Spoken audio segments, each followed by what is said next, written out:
Hello, everyone, and welcome to another Monday live stream. My name is Shane Olson, and today we're going to be continuing to sculpt on this wintry wonderland house. So I welcome you to join me, and we might as well get started. So welcome. All right. This is where we left off 2 weeks ago. I didn't stream last week. There were some technical issues and some other things that went down, so I ended up postponing it till this week. Hey, Mark, how's it going? Hey, Monero, how are you guys? All right. So I'm just going to continue detailing this thing out. I kind of wanted to work on this little turret tower.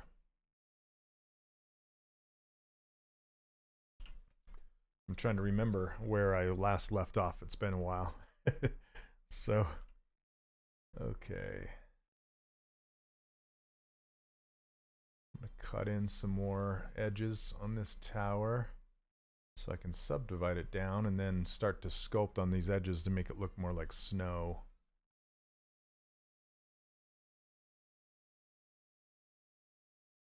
Actually solo this and turn live boolean off for a moment because it is slowing down my performance. Hey Brad, how are you? Okay, so I'm going to subdivide this twice and then get rid of the lower subdivision levels so it looks something like this.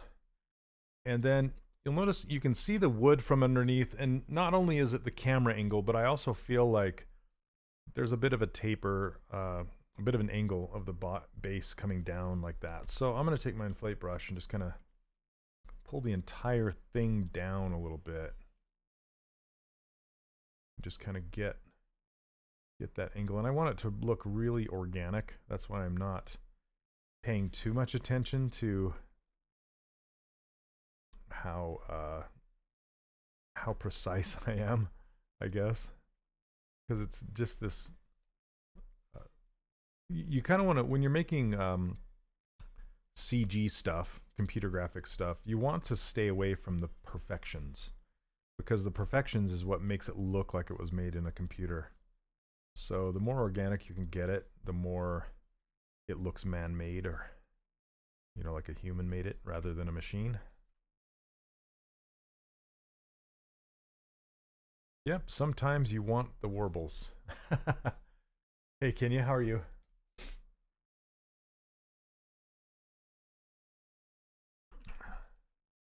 So I'm trying to make the bottom of this kind of a little bit of, like I said, some organicness to it. Hey Leonard, how are you? Welcome. Okay, let's see. So but I do want this separate. I don't want it to be part of the snow. So I'm going to duplicate it.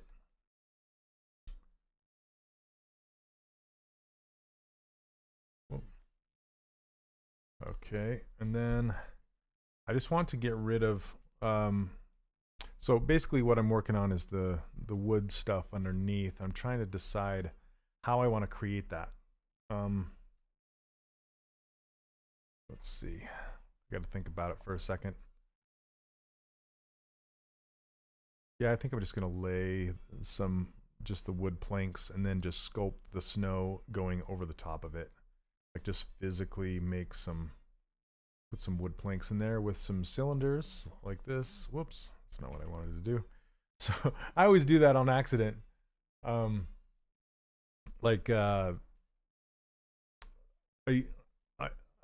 If you have the gizmo showing and you select and insert multi-mesh brush, it's going to replace your object, and that's not what I want. So just make sure your gizmo is turned off if you actually want to draw a new piece in here. Hey, Happy New Year's. Let's see. Just wondering, have you ever seen anyone use Z camera rotation? Are you talking about like spinning? Hey, Teron, welcome. Glad you could catch it live. I stream every Monday at the same time.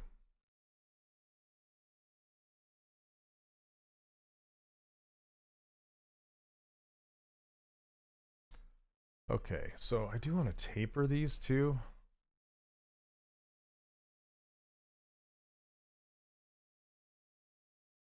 Okay.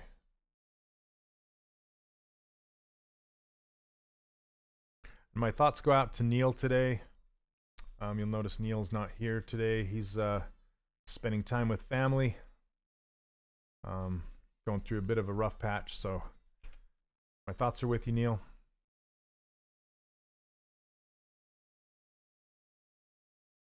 I like how you rotate the sculpt around. So, yeah, this is just the default what is it called? Trackball navigation that ZBrush comes with. So, yeah, I just spin it all around. Okay. So, let's see.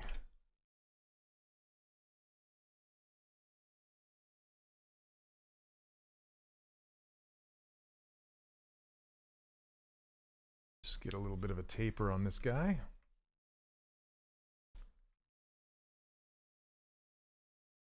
Okay. And we'll duplicate, and I'm just going to rotate these by hand.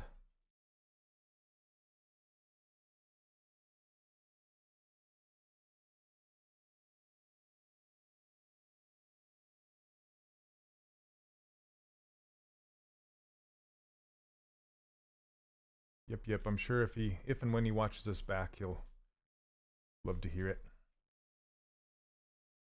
Okay, and I'm just kind of roughing this out, not caring too much. Let's check out the tower. Turn on live boolean. Let's just kind of see it. I hope it doesn't make my voice go crazy. That's all. Okay. That's what I worry about with this live boolean. It's quicker if you're not zoomed in.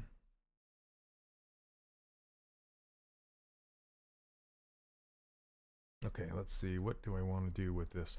I think I'm going to go ahead and activate the live booleans on these windows and things so I can actually turn it off without it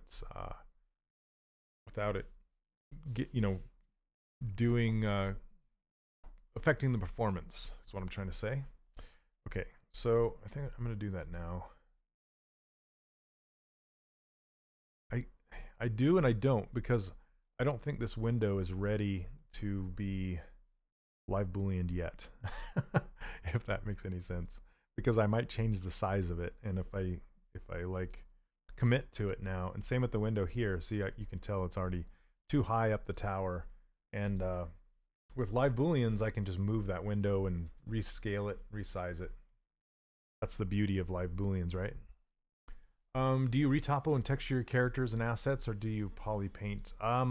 I usually do both. So I will start by poly painting my characters, and then I'll end up using the poly paint and also doing textures on top of that. And it depends. That's what I'll do if it's going to be like a game character. So, but I do poly paint too. You got a quite cute streaming layout there. Oh, thanks.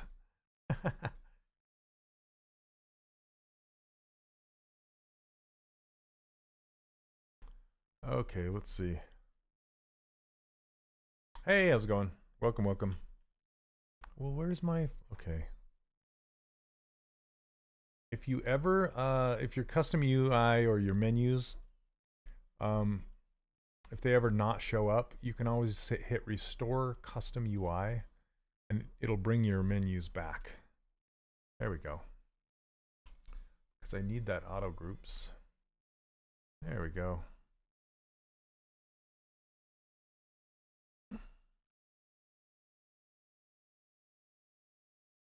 Okay.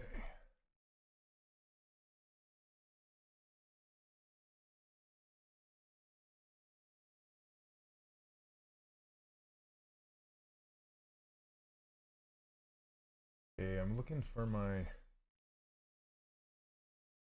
There we go. See, I can move this window down. I want to scale it as well.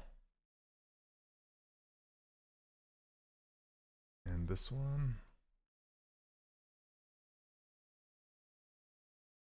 And I'll be moving these stones to match, because I need to make room for the framing going up the side here and the A-frame up top. and the shutters.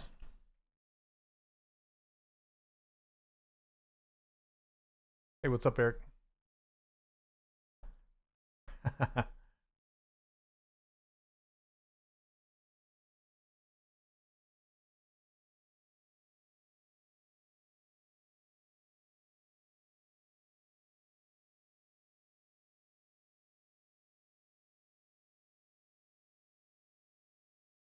The audio is better on Twitch. Nice. Yeah, you know, YouTube, as much as I like YouTube, it has, oh, come on. There we go. It has a 20-second delay as well.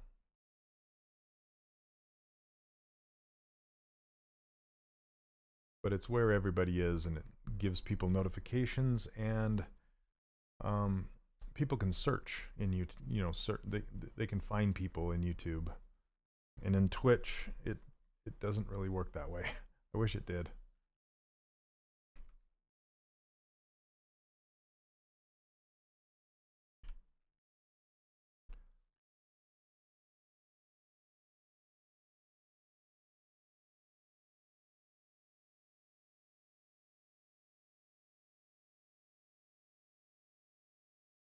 Hey, Carlos, how are you? I haven't seen you for a while. You don't have the bot spam? Oh, interesting. So the bot doesn't post to Twitch? I thought it posted everywhere.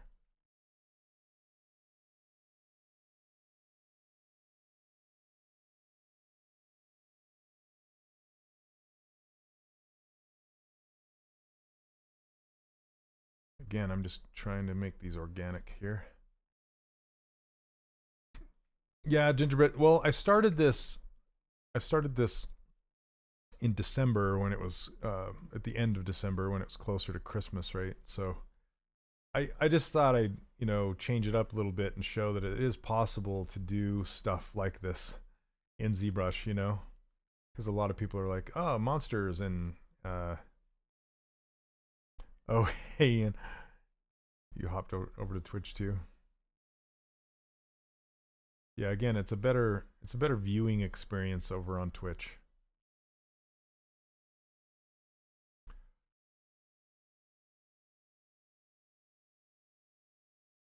No, it's actually the bot is a restream thing. So this is, you're watching the official Maxon ZBrush streaming channel, both on YouTube and Twitch, and typically it will stream over to Facebook as well, but I think they're having problems with Facebook. First time watching you do a non-character model. Yeah, this is my thoughts on this is this house is essentially a character. Like, it has so much character to it that and it's so organic that, yeah, it's a character. Okay, so I'm gonna grab this and do a split mass points. Oh, Edgar's. Okay. Yeah. You won't get that over on Twitch for sure. At least I've never seen anything like that. So I'm gonna use a standard brush. I hardly ever use a standard brush, but it would be perfect for this snow edge.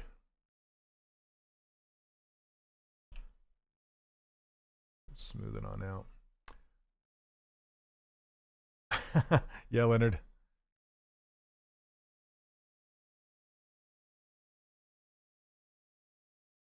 But now I'm looking to get some organic snow happening. This is, the standard brush is almost like an inflate brush in a way. Hey, Neil. Glad to see you, man. We were just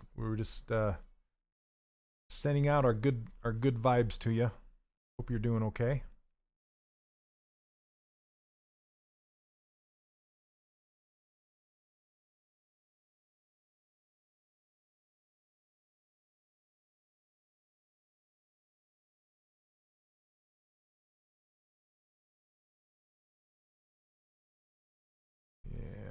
Just getting the snow to kind of lump up.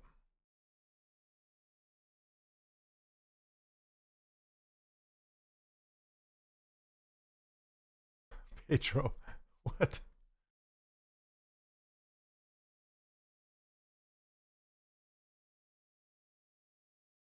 I'm going to kind of build this up. That. And then I think underneath, I'm just going to kind of just cut it back in a little bit.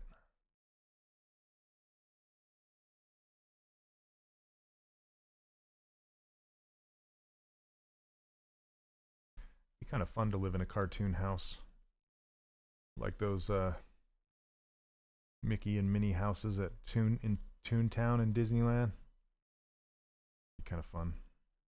Everything's all exaggerated and pushed.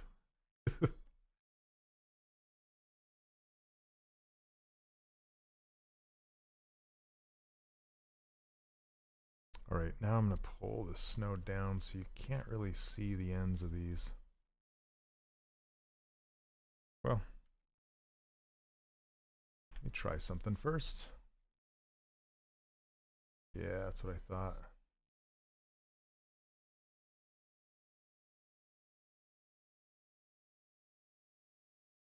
I think I'm going to have to turn these support structures a little bit more.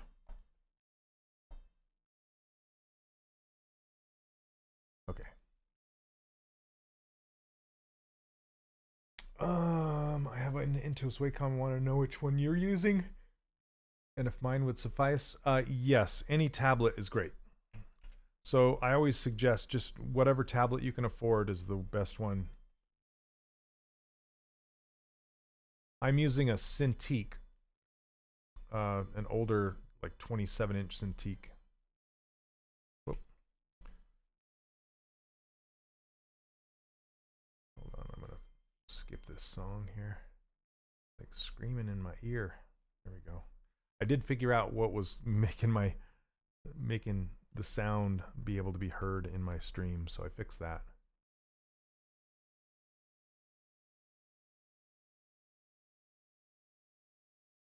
There we go. That's what I want. Maybe even more. Okay. So let's turn all of these to that more extreme angle. That's more fun.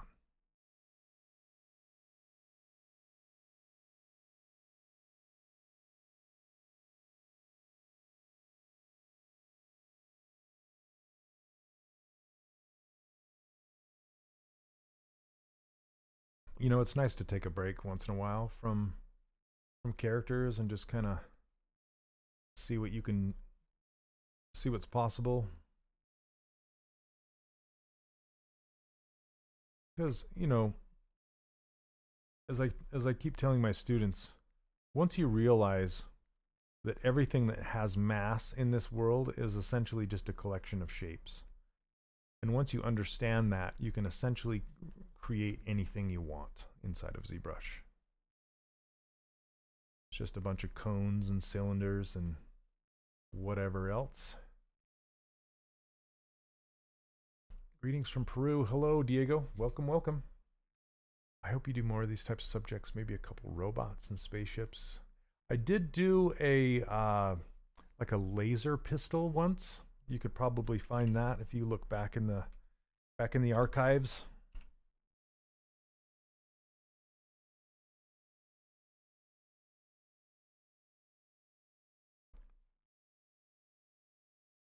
Yeah, shape language is a big part of it too.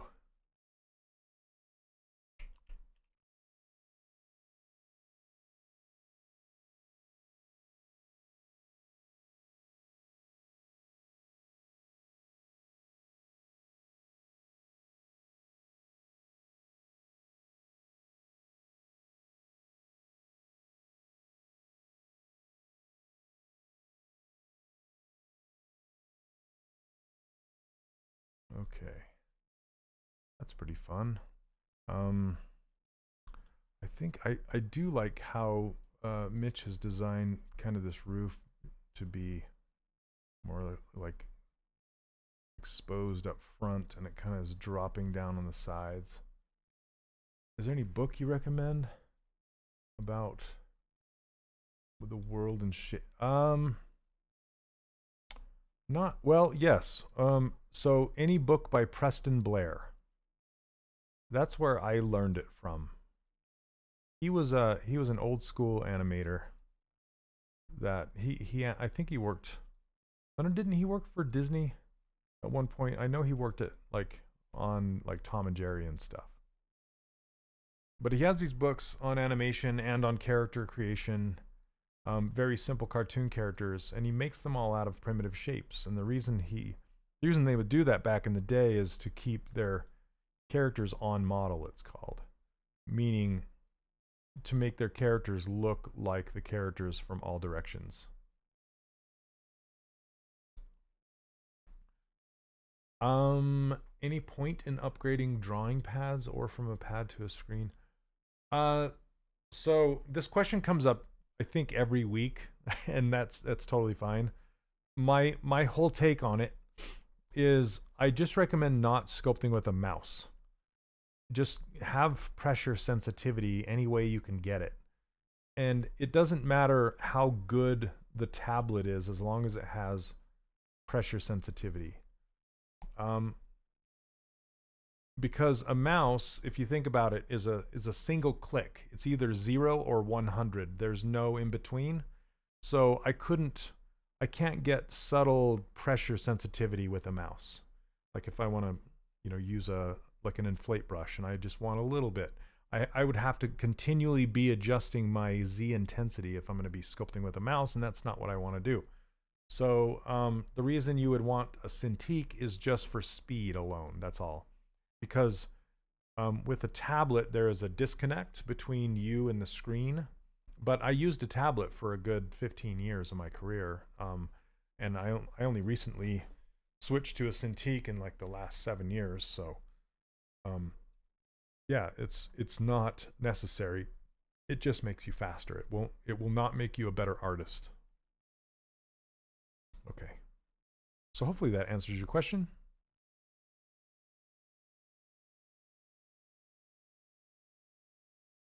Preston Blair worked for Disney. He left during the 1941. Oh, did he leave? Okay, did he?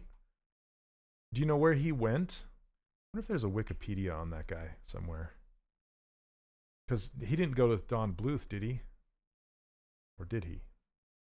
That's an interesting interesting bit of history there.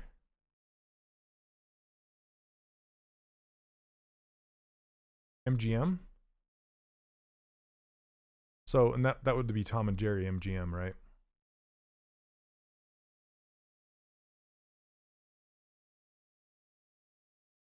Okay. I like that. I think that's kind of fun. Hello from Barcelona. Hello. Welcome, welcome.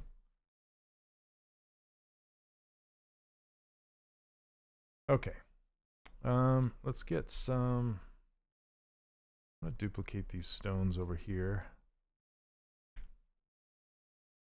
and bring them on over here. On the other hand, I use XP Pen Deco for the past 2 years and won't trade it for anything. Yeah, it's completely up to you. Aside from my neck not hurting anymore, I even eat on top of the thing without worrying about cracking it. Interesting. Oh, goodness. There we go.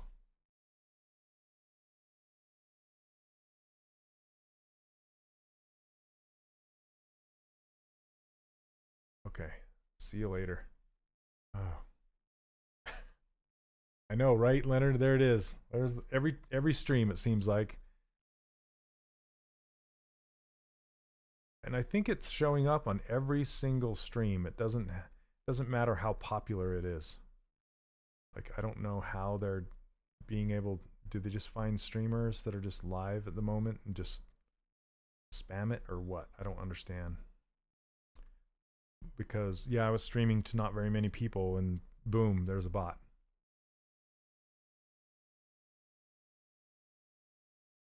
So Mimi, that's exactly it. Yeah, personally, I want to upgrade to a screen tablet just for the comfort of working. That is a big part of it. I'm tired of correcting lines a million times. Yeah, so it's and that's exactly why it speeds you up, because if you're trying to do like draw a ridge on a brow line or something, um, it's like you need to do it several times, right? So on several times on a tablet, on a Cintiq, it takes you well, you'll either do it the first time because you can see it, you're just drawing right on there, or maybe twice, but I hardly ever have to repeat a stroke. Whereas even with Lazy Mouse, with a tablet, I'll need to repeat that stroke like 3 or 4 times before I get it right. And that's why I say it's going to speed you up, because you just won't be needing to do the stroke more than once, hopefully. Okay, so hopefully that makes sense. All right, I'm going to check out Live Boolean. Okay, yeah, I do want to cut these. So I'm going to take this turret. Let me see.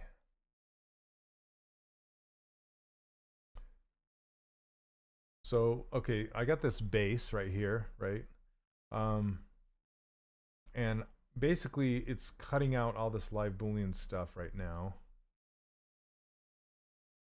And I'm just going to make it an actual like finished thing that's all cut. So what you can do when you're ready to accept the Boolean, as it were, you can go to this gear and just say Boolean. And if you're using dynamic subdivisions, you just want to hit Boolean with subdiv. You click that and it'll put it just outside of the folder that you just used. Okay, so now we can check it out, and there it is. It's still really, really simple, and it's all Boolean. I don't know that I wanted to. I'm glad it didn't Boolean this little piece, because this is like the little flower pot thing. I didn't want to Boolean that in there. But basically all of this is stitched and it's good to go, but now you can see it's made of triangles. So I'm actually going to grab this piece and split it. So I'm going to split hidden right there and get it in its own thing. Okay, and now I want to I'm going to do polygroups by normals. And what that does is everything past a certain degree is going to get its own polygroup. Usually it's past 90 degrees. But I actually want these sides here to get their own polygroup as well. So you can go to this, see where it says max angle tolerance. I can't remember if I need to go lower or higher. I think it's lower. And hit it again. There you go. So now I have these sides in their own polygroups as well, these two sides. Okay, and what I'm going to do now, it has this little top right here. I can leave it alone. I don't really need to Z-remesh it. Because it's just flat surface, and I can just leave it just like that. It'll be just fine. And you can see that this base Boolean folder, this is turned off, and this new piece is showing. So it looks exactly as it looked before. So I don't have to subdivide it down or anything like that. I can just leave it in triangles, decimated just as it is. But if I wanted to, I could Z-remesh this and keep groups. And it does a pretty decent job. I'll show you. So I'm going to save it first. That would be a smart thing to do. Anytime you do something large and like sketchy, like Z-remeshing, I always save first. Okay. So basically, I'm going to go Z-remesh, keep groups, and I'm going to hit detect edges. I'm not going to keep creases because I don't have any. And then I'm going to turn this smooth groups down to 0 and hit Z-remesher. And there you go. And it just basically fills all the sides with quads. And it keeps the hard edges really crisp, and it does a good job. So why would you want to do this? I don't know. If you want to now turn on dynamic subdivisions, it'll give you nice smooth edges around here if you want. So that's one reason. Anyway, that's it. So now I can turn live Boolean off and then see where I have other areas that I could run the live Boolean. I could probably run it on this door right here, and maybe on the turret, but the turret has this window that I don't want to cut out yet. So let's take a look at the door. Okay, the door only has 2 pieces to it, so I'm just going to do the same thing. I'm just going to go Boolean with subdiv. And again, it's going to make me a new piece that's all cut out, and it's going to turn the eyeball off of that folder. So now we're just looking at the finished door, and I can solo it to show you what it looks like. So it looks like this. It's all done. And again, I can just go group by normals, and you'll see that it kept this group in the same group with the top. So I'm going to try and lower this down again just a little bit. Group by normals, there we go. And now I just got to check it. Okay, and again, we can do a ZRemesh, keep groups, detect edges, smooth groups all the way to 0. I think Eric was in here earlier. I don't know if he still is, but Eric showed me this. Turn your smooth groups. Because what smooth groups will do is it will smooth between the 2 groups down. But if you're doing hard edge stuff, you don't want to do that. You want to keep it at 0. So let's hit that. And that's 5,000. That's quite high. So let's turn that to like 1,000 and see. There it goes. So that's pretty good. And I can turn on dynamic subdivisions. There you go. Yeah, Eric, thanks for that. I use it all the time. Okay, so now we can leave live Boolean off and increase our performance. Okay, we're just going to have to look at this window and just know that that's going to be subtracted.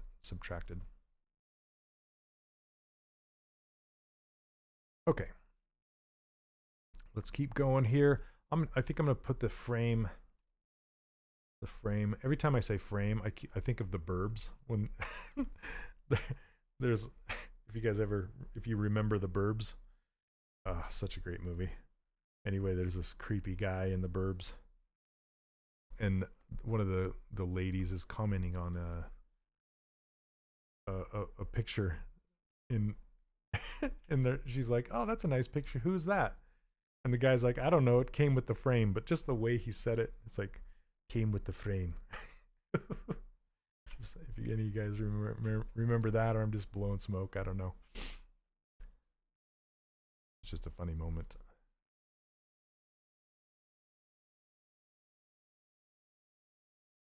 Okay. I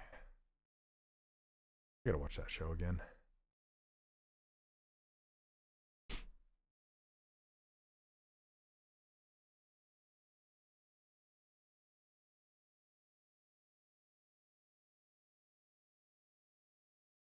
So I'll be curving this around the snow here in a second.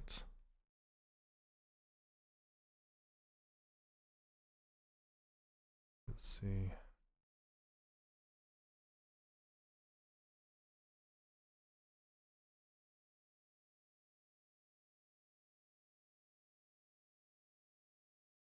Something like that. Hey, Creative, how are you?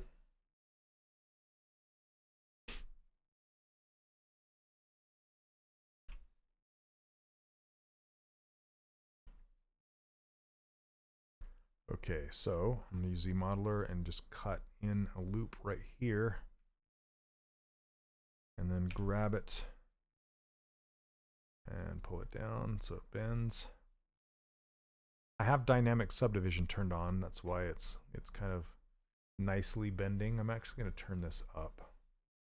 This is the smooth subdivision levels.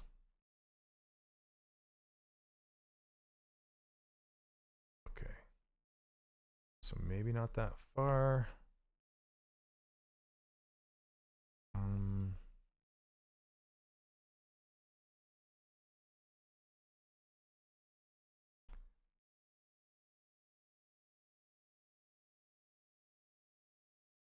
Pretty good. I think I just ate too much, so my stomach's like, you ate too much.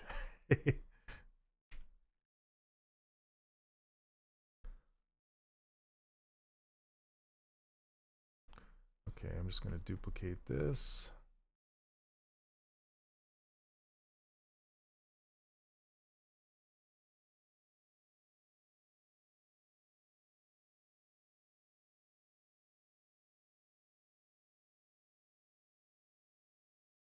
And just kind of sneak it into place here.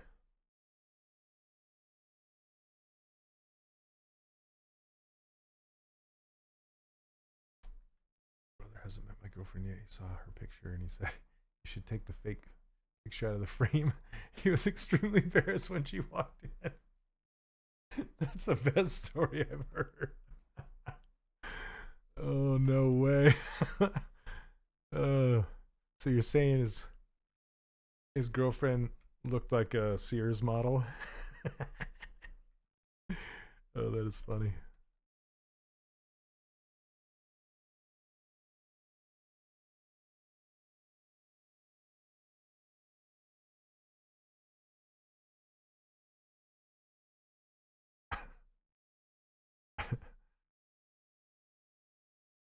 How did she react to that?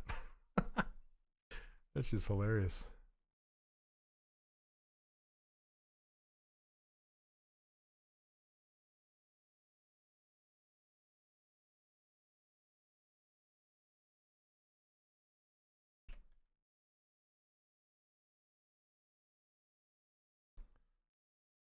Okay, and now I want to put one more down here.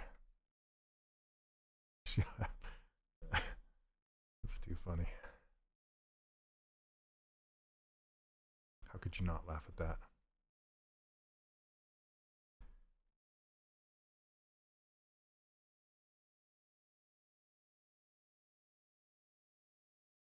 And I may or may not.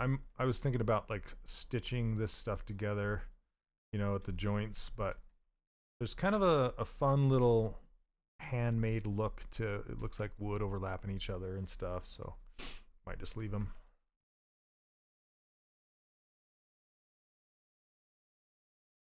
Just notice that stylized hand. Yeah, this is my bear's hand that that I modeled and rendered and set up with this program called Spud Arm. It's pretty fun. Okay.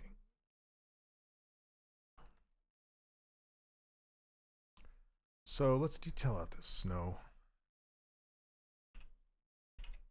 Now I'm just gonna make these real subdivisions.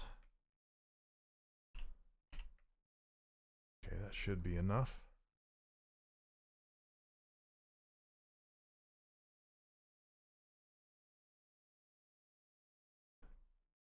And BST is the call sign for the standard brush. It does a good job with snow. It's like an inflate brush, so to speak. There we go. Yeah, warbles on purpose is what I'm doing with this snow.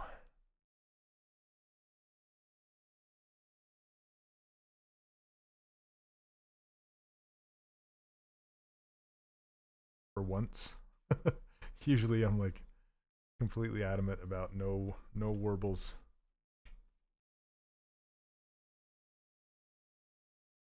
We'll just smooth it down. Are you gonna print it? I actually thought about it. On my own little Christmas village. It would be fun to do like LEDs in there, you know, and light up the little doors and stuff. It'd be fun. Okay, let's do this door. Speaking of doors, with this little window and this little knocker thing. It does take a while longer to build cartoon hard surface objects than it does characters for me, just because I'm not used to it, so I appreciate you bearing with me. Okay, now for this is like an eyebrow to me, so I'm just going to draw the top of the door like so. Okay, and then split it. I really need an FDM printer though. My Photon Mono 4K's VAT is small. Interesting. And FDM is like the extrusion style printer, right? I always refer to them as resin versus extrusion. I can't remember what the different letters mean.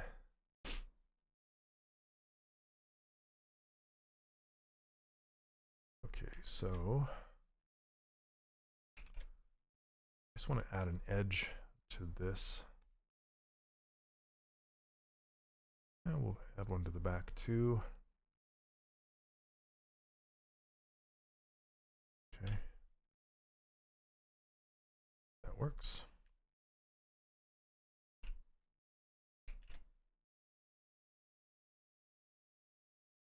Now for this door, I'm just going to actually make the planks. But I want to put it in a folder eventually because I'm going to boolean the little window out of it. FDM's extrusion one. Okay. I've played with the extrusion kind. I used one at Disney called, was it a Zortrax? Hey More, is that how you say your name? More from Uganda? Hello, welcome. Welcome. I love how people can watch from all over the world. That just, it'll never stop blowing my mind. It's so amazing. Okay. Fused deposition model, FDM. Okay. Now I know. Thanks, Leonard. Okay, let's see. Split, unused points. Okay, here we go.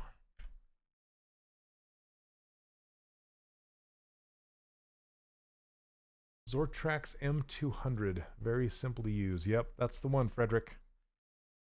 Zortrax. I keep thinking of like, do you guys remember the movie Big with the, wasn't that a Zortrax machine? The guy who would give you your fortune? Or is that a Zortron? Or I can't remember.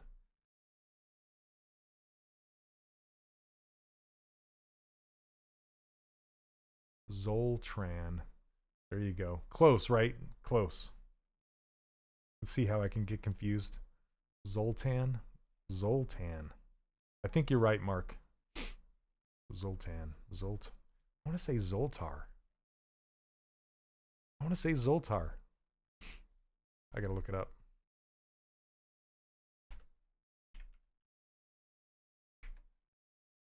Zoltar. Yep, it's the Zoltar machine. Zoltar. So, yeah. Funny.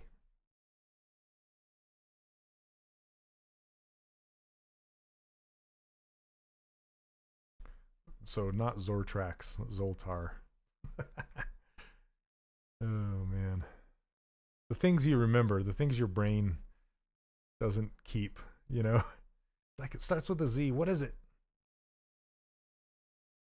Who is my favorite stylized character artist? 2D or 3D?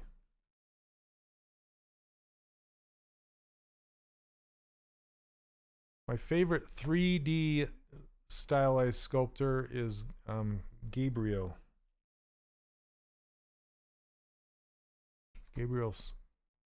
Soares. I'll show you. This dude is my favorite stylized character artist of all time. Gabriel Soares. He is who I aspire to be. This guy, oh my gosh. Yeah, I mean, like this one is one of my favorites of all time. Look at that. That just blows my mind. The hair, the the line of actions, the characterization of it, just the likeness, everything is just impeccable. Fantastic. He's my favorite. 2D would have to be, I don't know if I have a favorite. I have too many.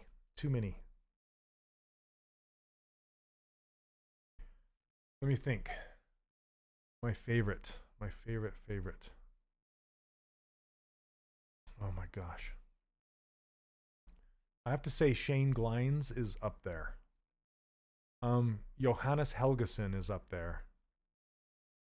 Joshua Black. Of course, this guy, Mitch Leaway, he's up there. Gosh. Luigi Lucarelli.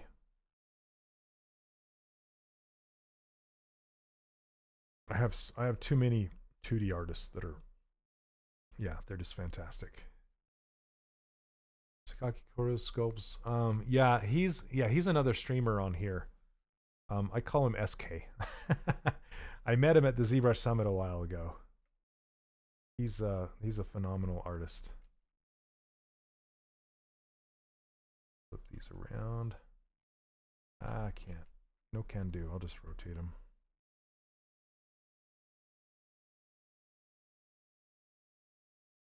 Okay. And I say SK because I really can't pronounce his name very well. And I don't want to offend him. I don't think he'd be offended, but I have a story with him, actually. I made a fool of myself at the ZBrush Summit with him because he was there giving a talk, and I met him, and he doesn't speak English very much. And so he kind of had an interpreter of sorts that is on the Pixelogic team, who is also another streamer on this channel. I'm trying to remember his name, but SK brought a book with him, and I really wanted to buy that book, but he only brought one. And there was someone outside.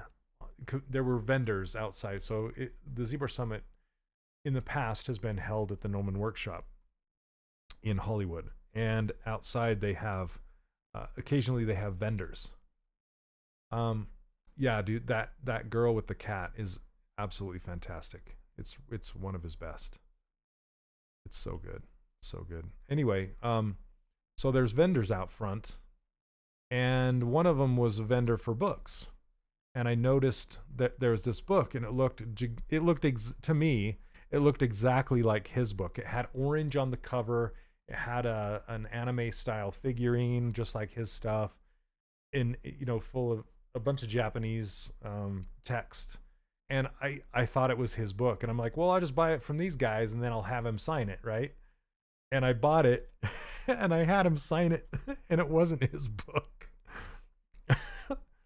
Oh, I was a fool that day. But we had a laugh about it later on that same day. I was like, oh, this isn't your book. And he had the interpreter there, and he's like, no, it's somebody else's, but that's okay. So I have a book that is not his, that is signed by him. He was gracious enough to sign it anyway. Oh, it's so funny. See, I love stories, right? It's better to have stories like that than if I just would have bought the book from him and he signed it. Yeah, exactly. It's like, well, I don't know. And it didn't have a picture of him. It was just some other character. But honestly, the orange, it was the orange on the book. Like on the if I had it available, I would show you guys.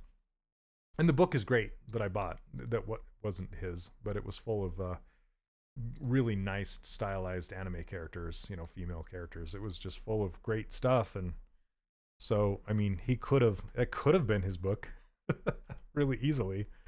But the book, and I saw his from a distance. He was sitting up on stage, and he showed his book, and all I saw was this anime figure, this orange band of color, and this Japanese text, right? And I'm just like, it's his book. Yeah, I believe it's available on like Amazon and stuff, but it's an import from Japan. So I'm not sure. I think it's pretty expensive. But it's nice. It's really nice because it shows, I mean, it shows his progress but in Japanese, but with pictures, so you can get the gist of it. It's really nice. Okay, I'm going to There we go.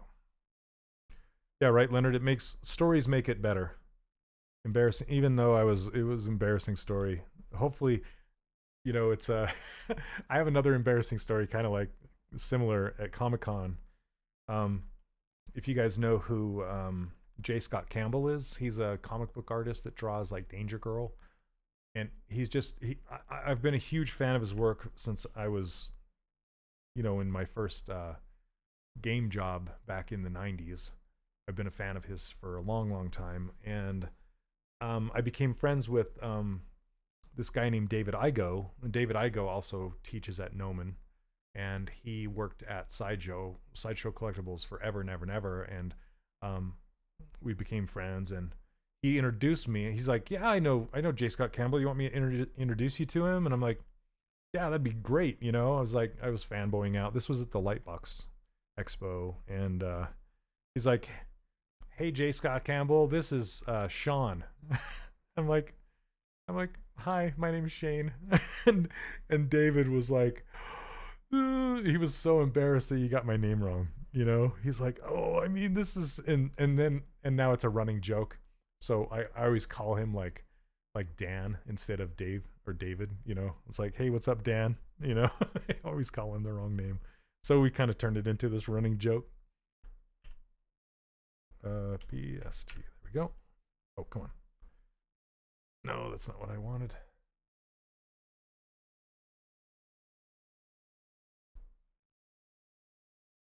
There we go. Okay. Tips for getting better at ZBrush. Practice blocking out characters if you're interested in. So I'm not making a character right now, but I'm still kind of doing a block out. So the best thing to do is just practice blocking out either characters, props, or hard surface things with primitive objects. That's the best way.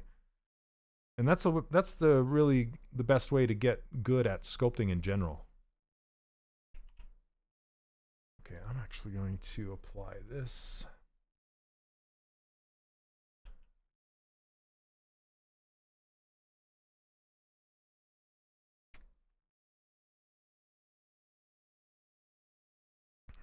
Add more snow, and I kind of want to add more right here.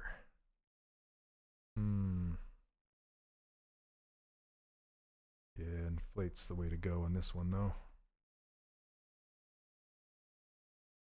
If you were to print this out, how would you size it and get the correct size printed out?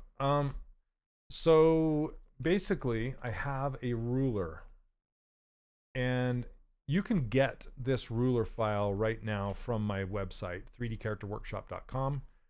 And if you just scroll down a little bit, you can find it. And this ruler is to real world scale. And how it works is if you were to, as long as you keep your model within the ruler height. So let me show you. If I turn on transparency and select the ruler. So I have a little tape measure right here. Okay, so this ruler is 20 centimeters tall, or 200 millimeters tall. And I have this little measuring tape right here. And so in real world, that ruler is about this tall. It's about, I don't know if you can see it here down in my window. It's about that tall. So and that's essentially, sometimes I print characters larger than that, and if I do, then I'll just put two rulers in here. But when you go to export this for 3D printing, when you're all done, basically you would merge or stitch all of these pieces together to make it watertight. And I would most likely hollow this out by using live booleans, and just hollow it out. And then I would decimate it so it would make the file much lighter. And then I would go over to the 3D print hub right here, and then you would set this to millimeters and set this to 200, because that's how tall the ruler is. Select the ruler, and then hit export STL file right here. And what that does is that exports every other object to the scale of the ruler. You have to have the ruler selected in order to do this, okay? And then you hit export STL, and export every other piece in relation to that ruler, and so it will all export nicely. Now I know there's you know, the scale master and that kind of stuff, but I don't. Paul Gabriel's tried to explain it to me several times, and I get it for the most part, but this is just so much easier for me to understand, and it works every single time, and it's extremely precise. Okay, so as long as your model doesn't hang down below this ruler at all. In fact, you can see how I nudge my model just a little bit higher than the ruler. And then as long as I don't go above the ruler, I can scale my house exactly, or my character, whatever, exactly to that ruler, and it works out really, really well. And there are professionals in the industry that use my ruler to export all their stuff out, including me when I came up with this when I worked at Disney on Disney Infinity. So I'm going with a different approach. I export to whatever size I'm sculpting and fit my printer in Chitterbox. Yeah, you can do it that way. You totally could. That's totally fine. But what you could do is you could get the dimensions of your machine's like printing bed, and you could put that size in here, and you can measure it with this ruler. So, hey, what's up, Angry? Yeah, I mean, it's like absolutely precise when you and you can measure. And let me show you one thing really quick. Another way you can measure within my ruler file. Okay, so you'll see if you show the gizmo and then you go up here and you turn gizmo off, so you're looking at this transpose tool. This transpose tool is also a measuring device. So you can click on the bottom of this ruler and go to the top of this ruler, and you'll see that it says, actually it's 2 units. I need to change this under preferences. Let me see. Because there's like a unit scale or transpose scale. I'm trying to remember where that is. Transpose units right here. So unit scale, it's 1:1. So basically it's measuring it out in, sorry, this probably goes over your head, but it's saying that this ruler is now 2 meters tall, which if I want to go back and forth between like Maya, I can. But if I change this to 10, then my units go to centimeters.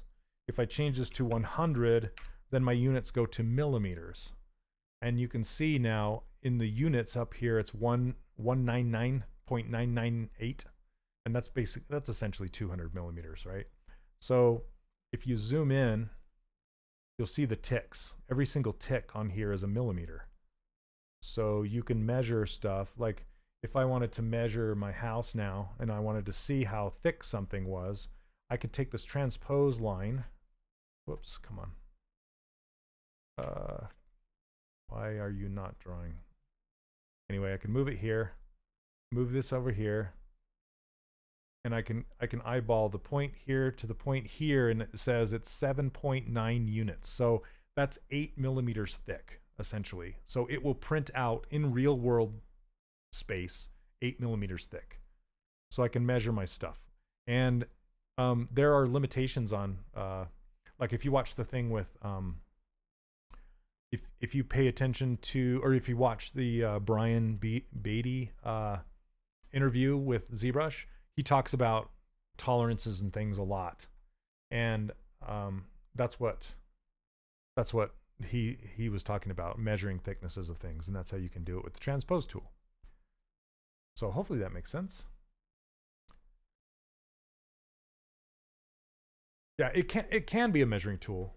So how do you think there will still be plenty of 3D modeling jobs considering AI taking over? I'm not worried about it. I'm just, yeah, if it takes over, it takes over, but I'm not worried about it. So, because there's always that people want the human element involved, and you know, I just know that art directors want human element. They don't want to tell a machine what they want. So I don't know. I feel the same way about 2D art. I'm not too concerned about it.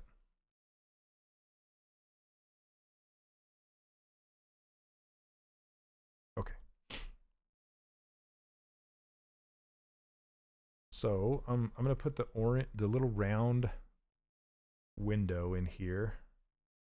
So I have this, and I'm going to put it in a folder. So Control F makes a folder. I'm going to call it door.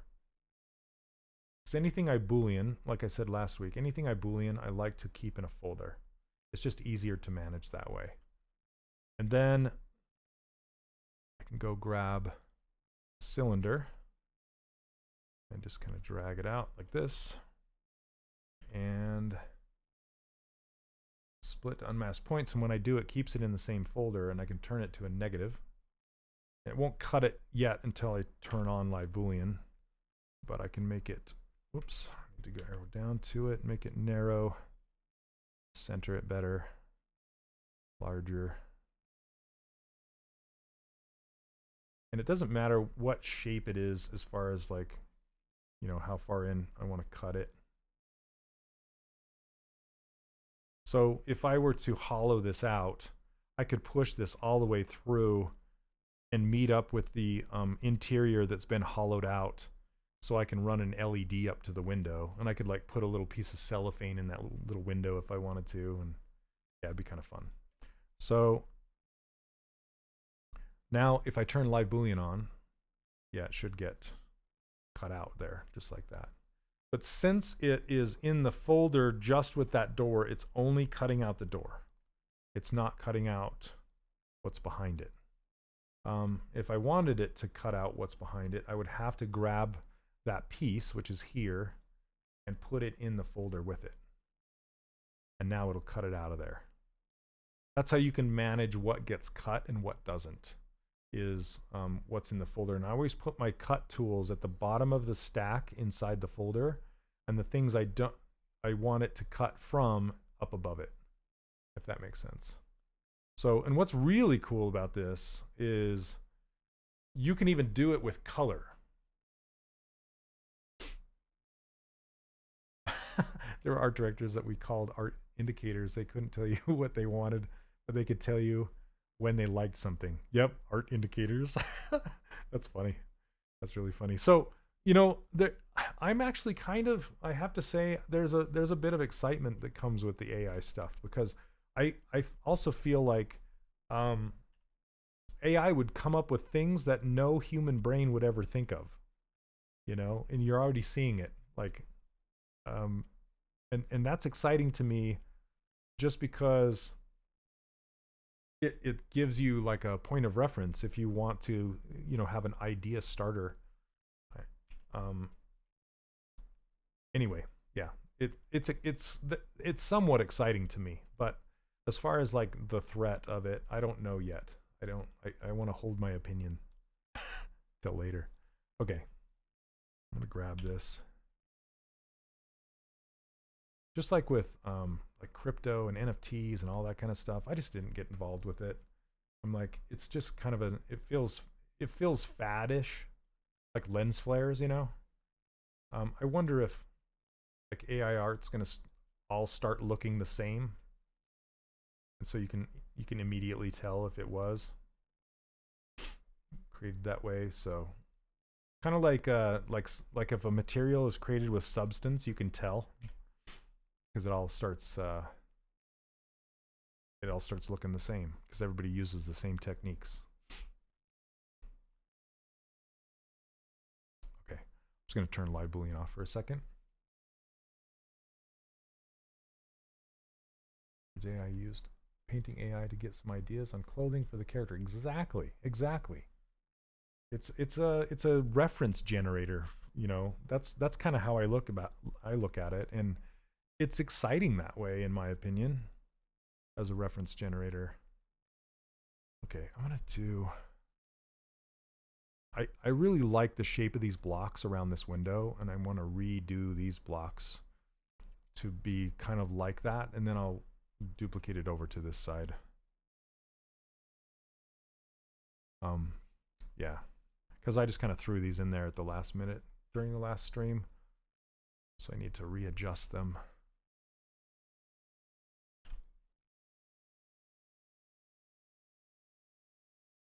I'll just kind of imagine where the window is here. I just want one keystone. That's where the word keystone came from, if you guys didn't know that.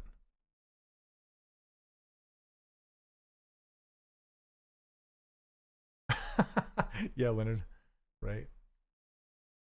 Hey, Zofo, how's it going? Yeah, it's funny because art imitates life, right? And so, in a lot of ways, like what happened in Wall-E is already happening now with like people on screens and getting large and not and just following trends with disregard, and then just believing whatever is being told or said. Like the new color is blue. True. Right now, the general aesthetic of Stable Diffusion is based on the most downloaded models. I was pretty into it at the moment. It's getting a bit stagnant, which is normal for new tech. Yep, we'll see. That's the thing. Signor is like, yeah, we'll see. We'll see. That's my whole take on the whole thing. When making a character for a game, is it more common to texture in Substance Painter than retopo? Retopo is not texturing. Retopo is, it's putting topology, like redoing the topology and putting it on the top of your model. That's not the same as texturing. Texturing is making materials and textures inside of either Photoshop or Marmoset or Substance Painter, whatever. And so that's texturing, that's adding the color. Retopo is like adding new geometry to the surface. So it's two different things.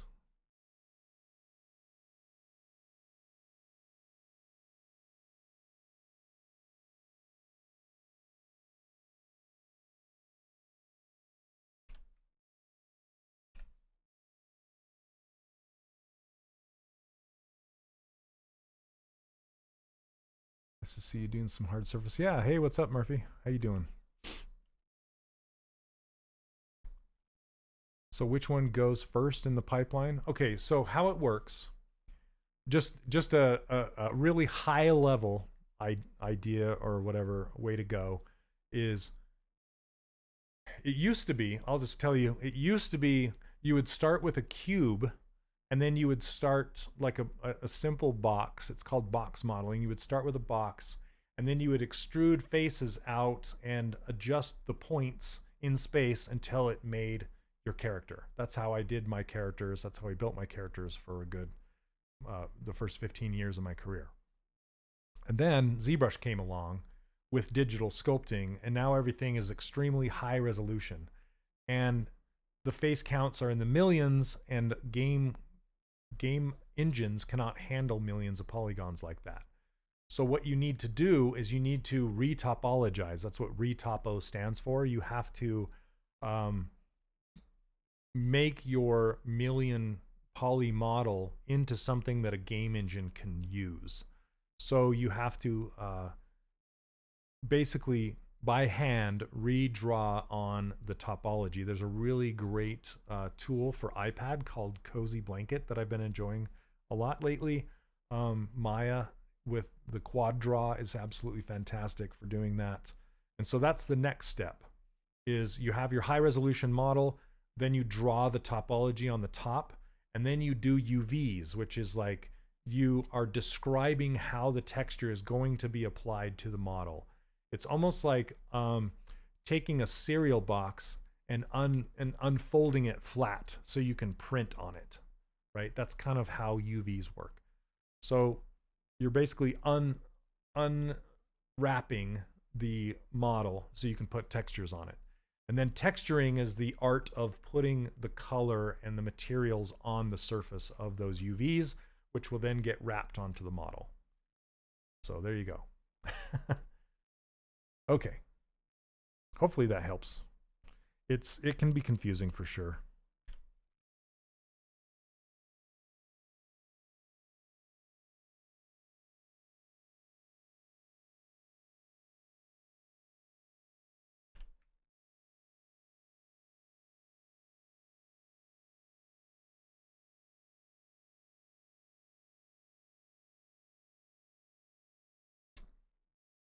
And just for those of you who want to know, since I can't stream the music that I'm listening to the Midnight.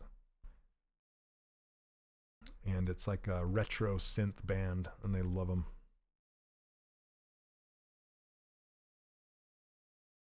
Okay, do auto groups.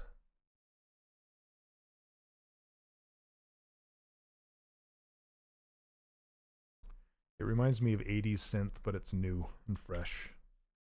Good stuff. There's a lot of bands like that, but the Midnight is one of them. And one of my favorite 2D artists, Luigi Lucarelli, kind of turned me on to them. Got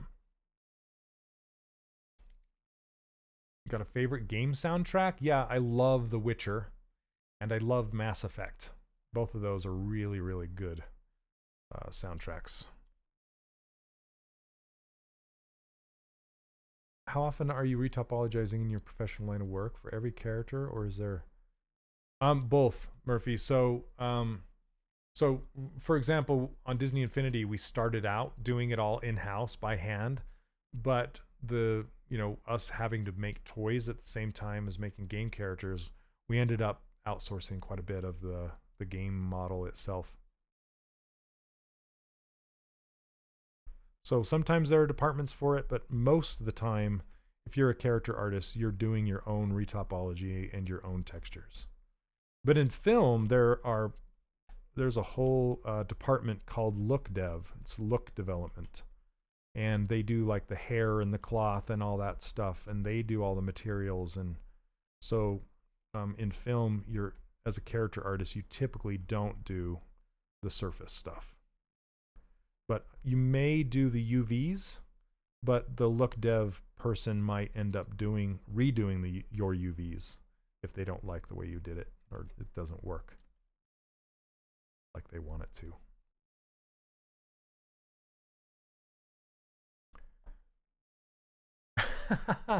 Signor, yeah, in my classes, I always describe UVs as a bear rug. Yeah, I always describe it as like filleting a fish, right? Like you're cutting it down the center and you're opening it up. Mine's a little more gruesome. I guess a bear rug is the same way. Hey, from Canada. Hello, Nancy. How are you? Welcome, welcome.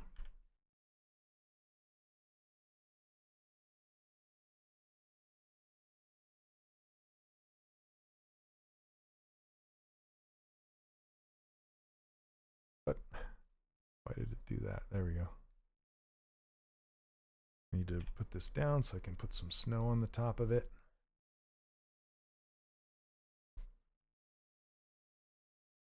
And these days, I'm mostly 3D printing. So for 3D printing, you don't need UVs, you don't need textures, you don't need materials, unless you're going to be rendering it.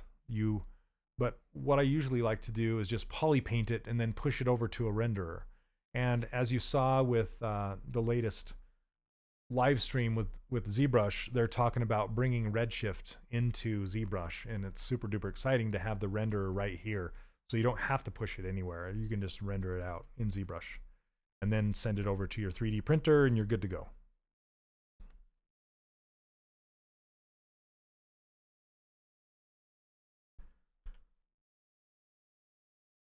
So I'm more than excited about the new update coming for ZBrush.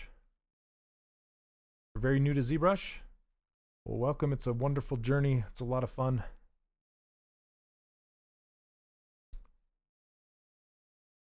And you can, if you're a beginner, you can check out some Z Classroom stuff. I think, I'm not sure how Maxon is doing things now. Let's see, I'm going to do a split.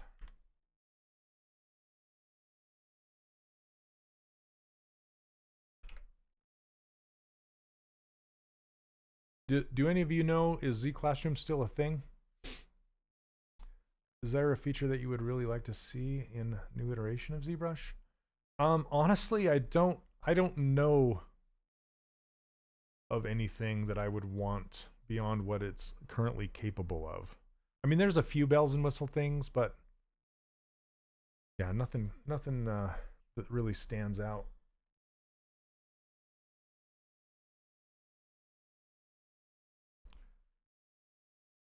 Um, yeah, I can't wait to talk about the new release because I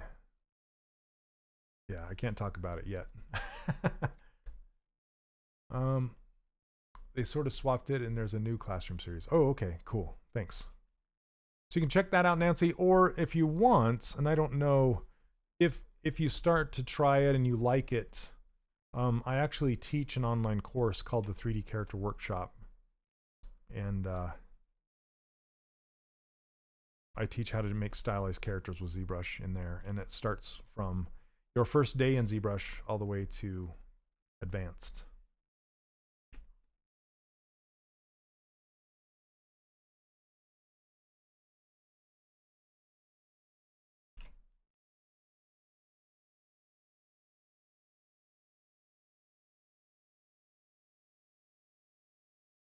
Okay. Little snow. That's coming together. Okay. Now, what time of sculpt?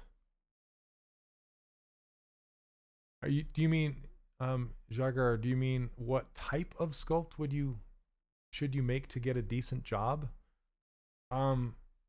So that's a big loaded question because what you really need to be asking is where do you want to work? Like who do you want to work for? What industry do you want to work in?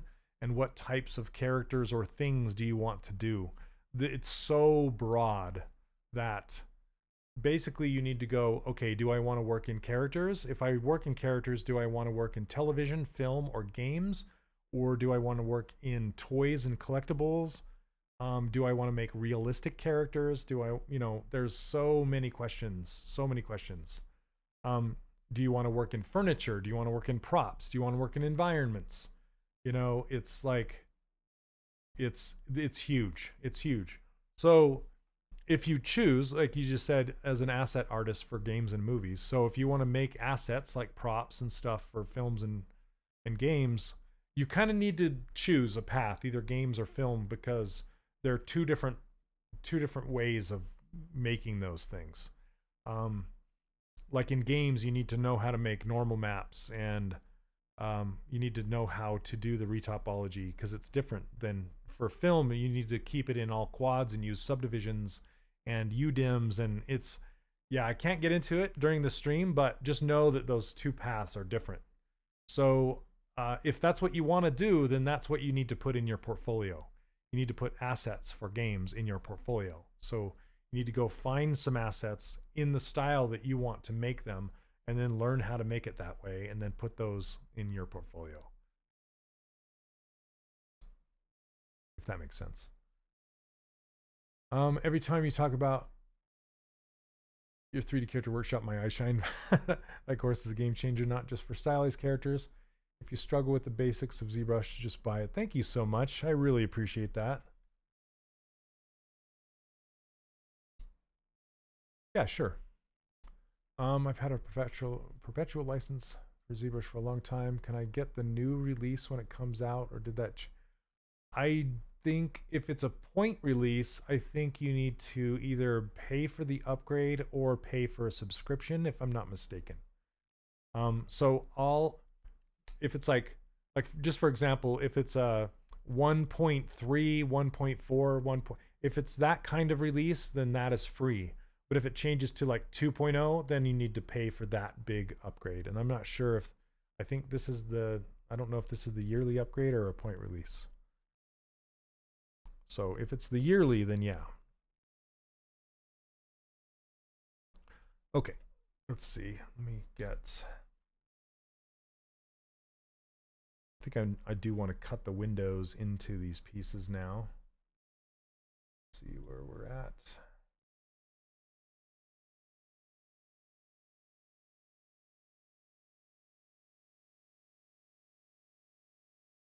Yeah, but again, I don't work for Maxon or ZBrush. I'm just a volunteer here, so I don't know for sure. But that's how I understand it.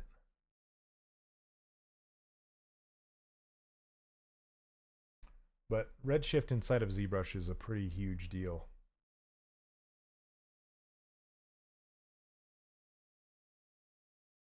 Okay, this is what I want. This window here.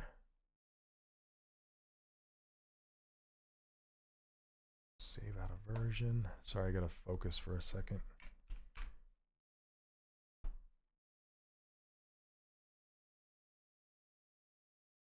Okay, so I want this window.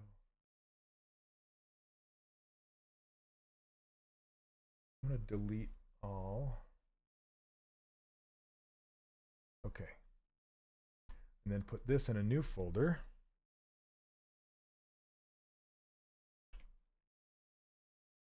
And call it a new, what did I do?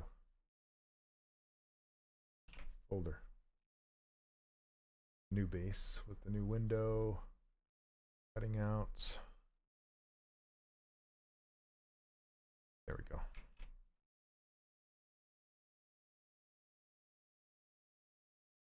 Yes, thanks, Neil. So, yeah, Wednesday, the 11th, is a big announcement. They're going to talk about when, they're going to talk about the next release and all the info about it. So if you want to know more about it, watch that. And that's what the Nightbot has been talking about, I believe.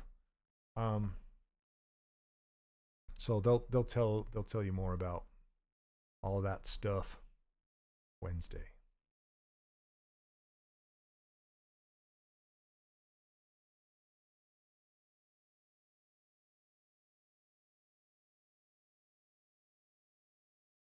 Okay, let's see.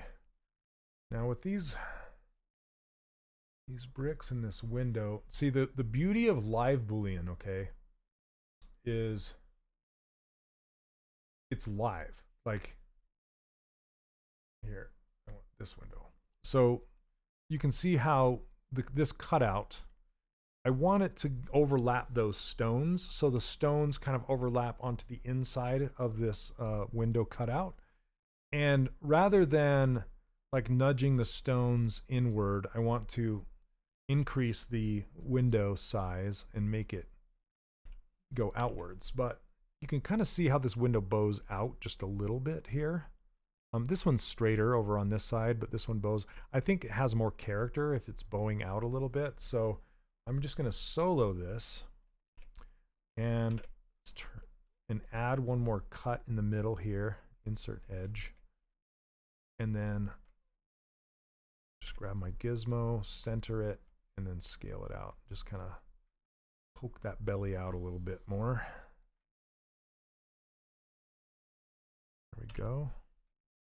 Okay. And now I can just kind of scale it out a little bit. I am going to adjust the stones as well. I want to make this, let's see. Yeah, I think that's good.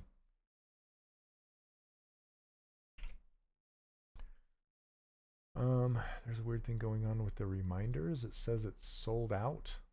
What's sold out?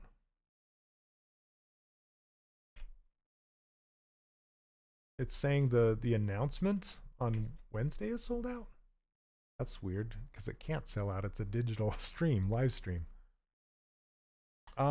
Is it better to render and color out in ZBrush for final result, or what's your approach for final output? Well, it's funny you asked that because when that's the new announcement, is they already said it, they already talked about it in the ZBrush Summit, but they're bringing Redshift, which is a rendering engine, into ZBrush. So you'll be able to render right inside the viewport of ZBrush. So I will be doing my final renders inside of ZBrush right here. You can take it elsewhere, and that's what I've done in the past. There's been Keyshot with the Keyshot Bridge. I've used that. I've used other programs. So yeah. And you don't have to own a copy of Redshift, I believe. I'm talking out of turn. I should wait for them to talk about it because I don't want to get in trouble.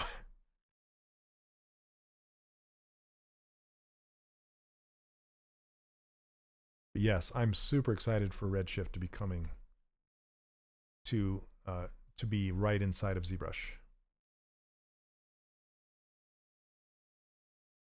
because in the past I've always exported all of my stuff elsewhere. Okay, so now I have my window cut out. I could frame it. I probably should frame the outer edge of it. If your concept does not have the back of the house, do you just keep it blank, or do you take some creative license and add some more windows or something just to give it more of an interest? I would, for this one, I'll probably, not during the live stream, but I'll probably decorate out the back. And basically, after I have like a window all done, I can essentially just grab that window and duplicate it and move it around to the side and put another one on the back. Yeah, just kind of because this is pretty plain over here and it's plain back here. So I might even just duplicate what's on the front on the back. I don't know if I'll make a door down here, but maybe I'll put 2 windows on the back or something. I don't know. The Redshift update is definitely not going to be a free upgrade for those with perpetual license. Okay. That's what I'm assuming, but I don't want to say for sure, you know. Okay. So now that I have this, I'm going to chop the window right out of here so I have it. So again, just rinse and repeat. I'm going to go up here and go Boolean with subdiv. And that's going to make me a new object and hide the folder. So I can close that folder. And now we have a new object that actually has everything done and cut out. But it's very dense. I don't know that I want that. So here's what we're going to do. I'm going to go back. We'll delete this new object because it didn't give me what I wanted. And then show the folder. Okay, solo turned on, yeah. Okay, so I'm going to turn subdiv off. I don't want this to have subdiv on it, but this does have subdiv on it. That just means it's dynamically subdivided. Oh my gosh. You guys see my camera shake? I'm in a fairly new neighborhood and they're blasting rock like a couple blocks away. And when they blast, it shakes my house. I'm just worried it's gonna shake it off its foundation. Gosh. Anyway, it's like an earthquake. Okay, let's try it again. Boolean with subdiv. Okay. Made this one pretty dense. That's okay. Let me try it one more time. Okay. Delete.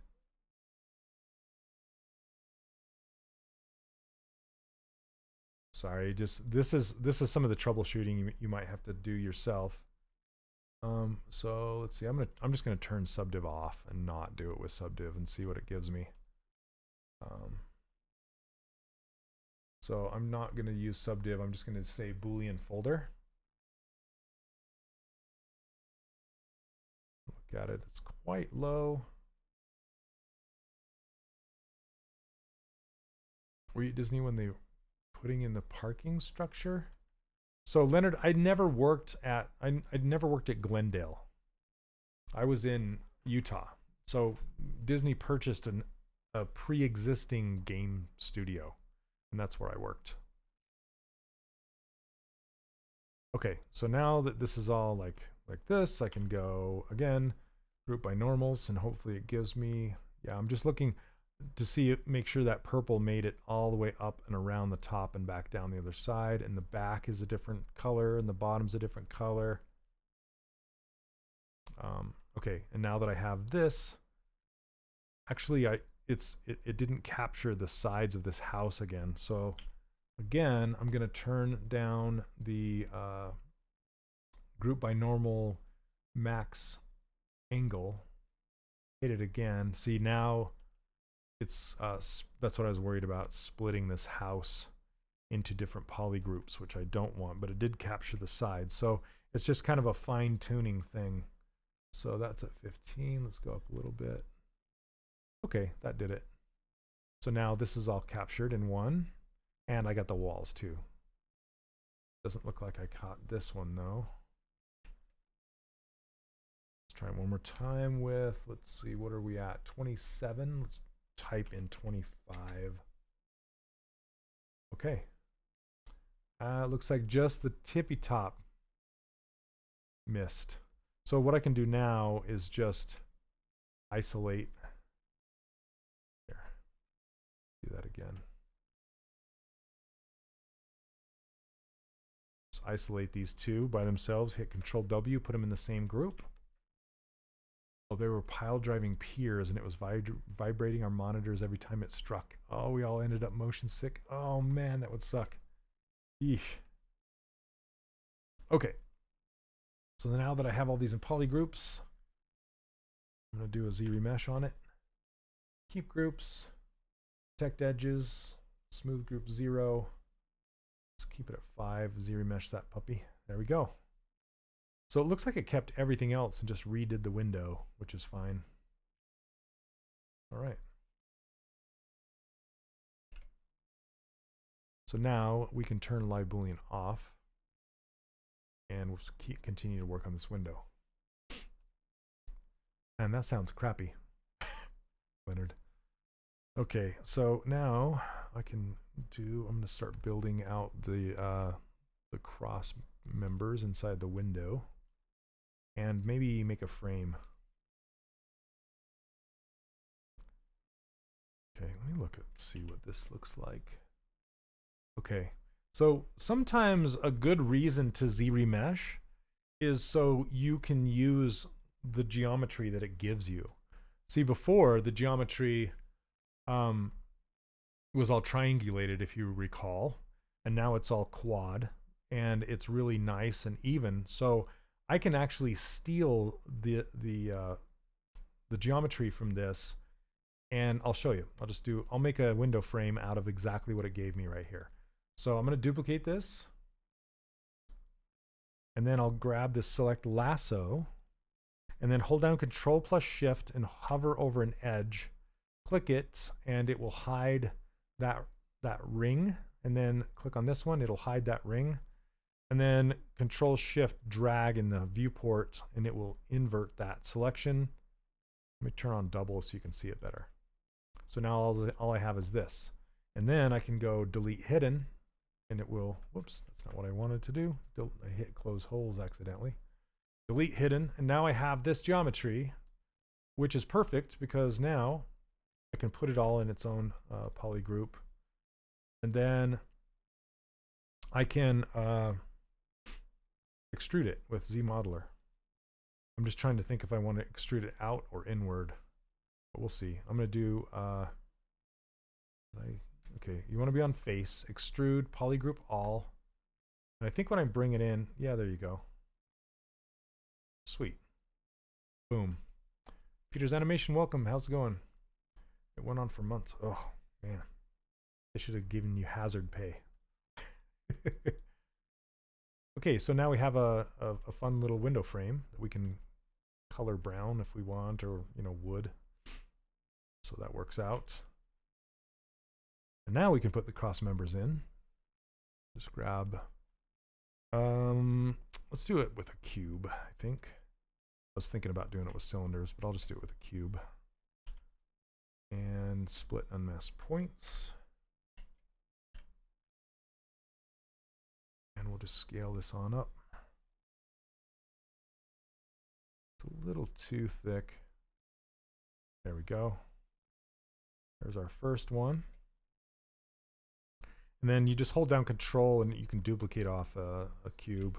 Hold down Shift to snap it so it'll rotate in 90-degree angles. Oops, I didn't mean to do that. And scale that puppy down.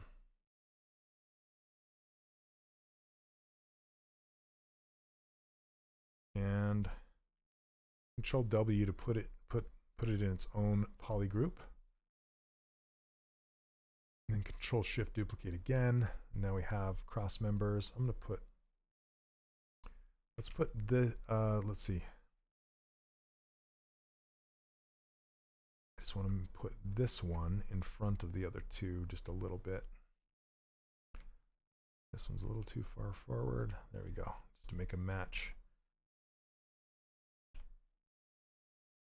Again, if I were to hollow this house out, I would make this window hollow all the way through to the inside, to the interior.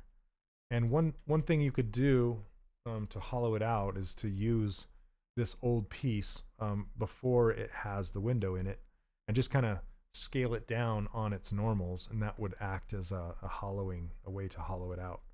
So let's just try that really quick. I'm going to put this back in the base folder up above with the window cut out, up above this piece. And I'm going to show everything except for, I'm going to hide this window. Okay, and now I'm going to turn this one to cut. And sometimes it doesn't work very well when I do this, because it's going to kind of sink in on itself and kind of pinch the corners, but we'll try it. So if you hover over this yellow square, you'll see that it says hold control to inflate. Okay, and what that does is that's essentially just move the faces along the normals, right? So you can just inflate the whole model like this, and it'll do that. But you can also deflate, go the other way, and it'll kind of shrink it in on itself like this. But you'll see what I'm saying. See on the edges, it kind of does this bad thing. But we're just hollowing this model out, so what you can do now is just come back in here and smooth out the problems on these edges. It's kind of too strong here. Turn your smoothing down and just kind of go along all these edges, because the interior hollowing does not really matter that much. Basically, all you're doing is trying to save material. You're trying to save resin when you do your hollowing out. But you don't want to have faces overlapping each other, because that's called, what is it called? All right, you guys help me out. It's like, I want to say non-uniform, but that's not what it's called. It's like a, gosh, I can't remember. Anyway, you just don't want to cross the faces. There's a word for it. Non-manifold geo. Thank you very much. I knew somebody would have that answer. Yeah, you don't want, you want non-manifold geo. And manifold geo comes from crisscrossing your geometry.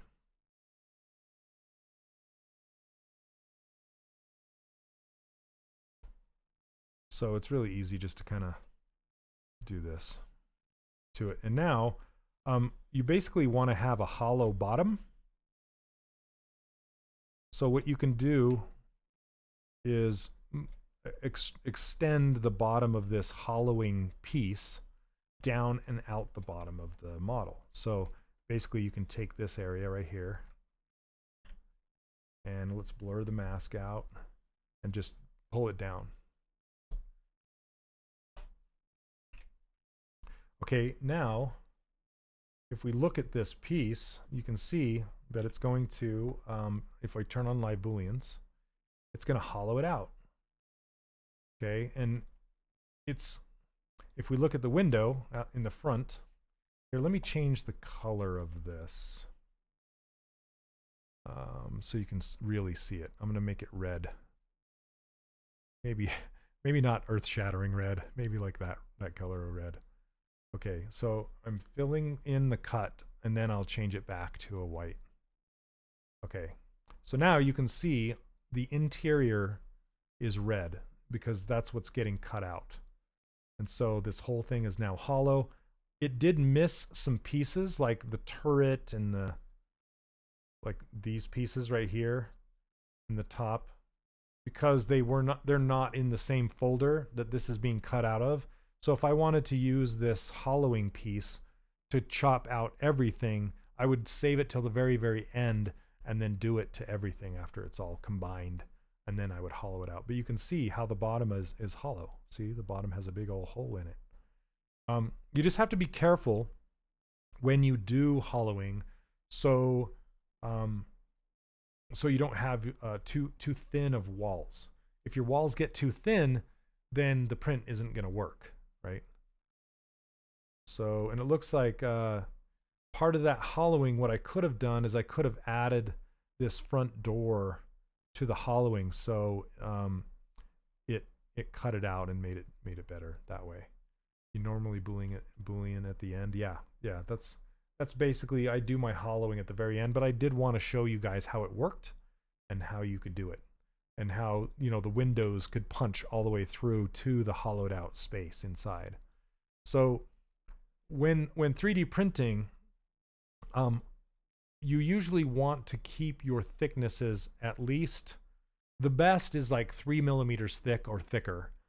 You can get away with 2 or 1, but you may have some failed prints depending on how good your printer is.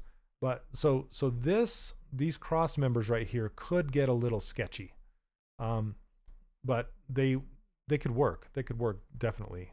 And then you could go in there, like I said, and put a little piece of cellophane on the back of it, and then put a little LED light up inside the whole hollowed out house, and it would light up the windows, right?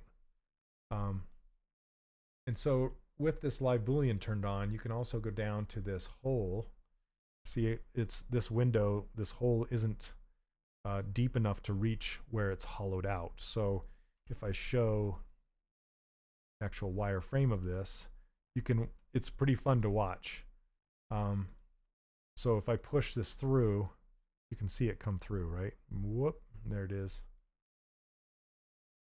And then I need to make it deeper, so let's go like this. There we go, and it just acts as a hole. And but it's not, again, it's not part of this hollowed out piece. So you'd have to put it all in the same folder for it to punch all the way through. Because right now it's only punching through the door and the piece behind it. Oh gosh. Okay. Da, da, da, da, da, da. Okay. Sorry about that. On YouTube, YouTubers are getting spammed again. All right. Anyway, there you go. That's how you do hollowing. The hollowing. Okay, I'm going to turn this off for now so we don't have a big red eyesore happening. You sit and play with booleans for hours. It's a lot of fun. It's so much fun. It is so much fun. Yeah, and this, I mean, this window, I would make it smaller and skinnier, and I'm just kind of, it's not quite exactly like this concept yet, but you know, during the live stream, so a lot of times I'll take it after the fact and go and tweak things after the live stream's done and make it closer to the concept. But the way I would do these bricks and things is I'm going to actually add some subdivision levels. Well, I'm going to duplicate this first. Let's duplicate the house, and then I'll hide the original. Make sure I'm selected on this one. Subdivide it for real, not dynamically, but for real. And you'll see it's getting up to about 1,000,000 points because I'm going to be doing a mask extract, and I want it dense enough that it will give me some nice rocks and nice quality edges. Otherwise, it's going to be like 8-bit. So I'm going to subdivide it one more time. That's pretty clean. Okay.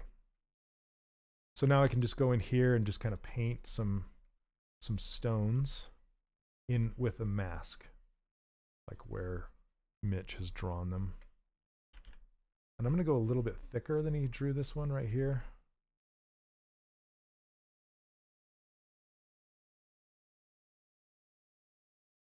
And maybe one more right here.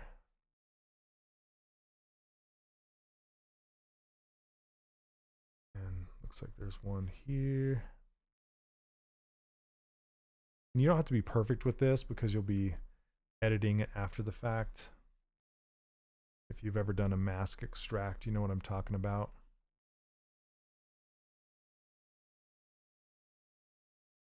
Just gonna put one here, even though he's got two.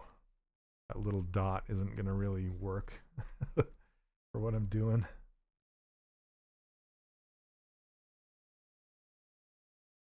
Does blurring the mask really change how things deform when you inflate them at this stage? Because I've never seen it.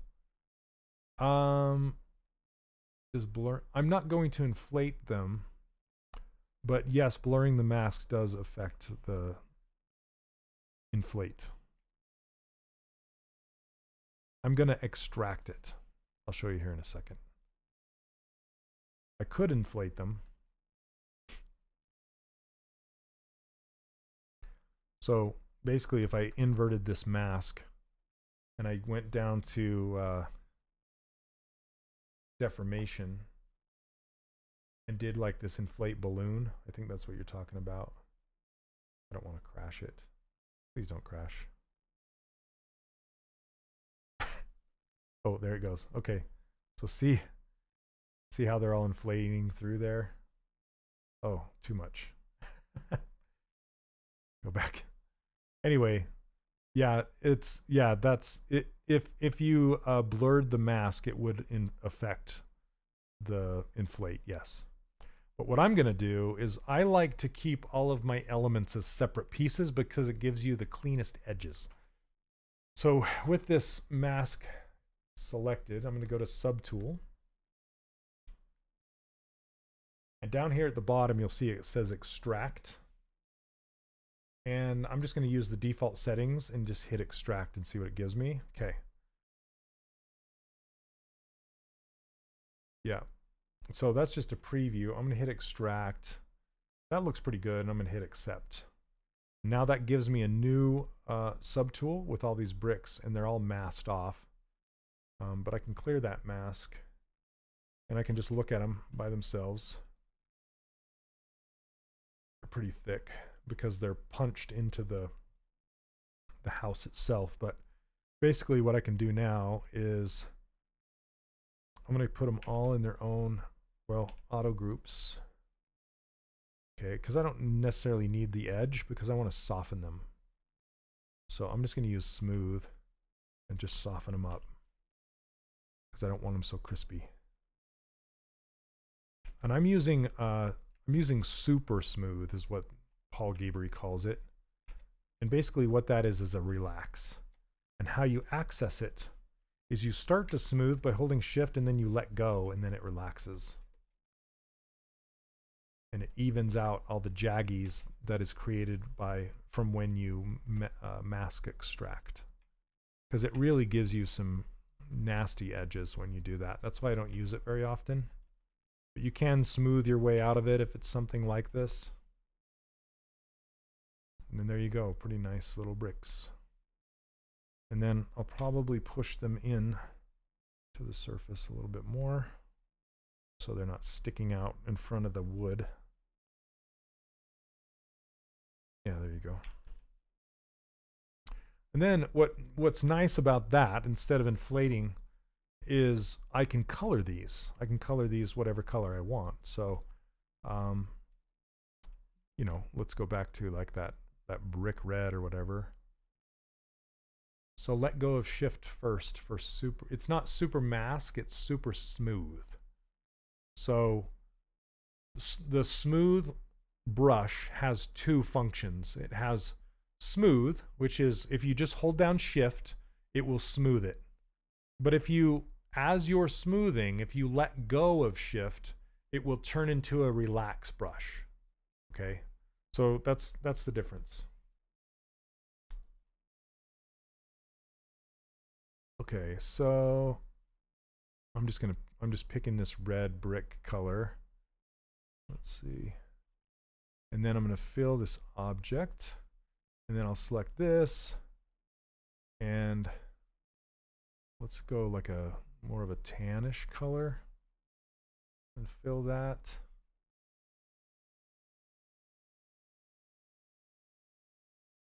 Maybe I'll do a lighter color on these bricks. Let's complaining at me. Hold on a second.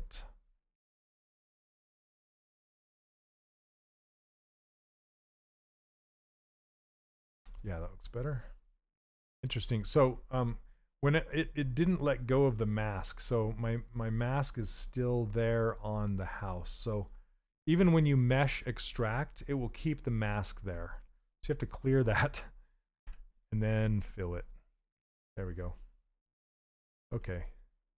So now you have this little house.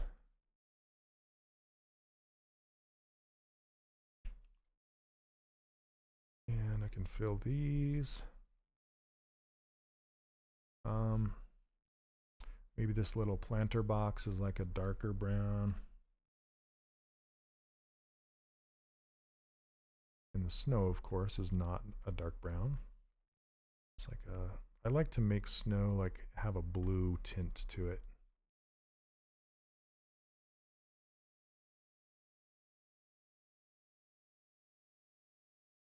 Like it's reflecting the sky just a little bit.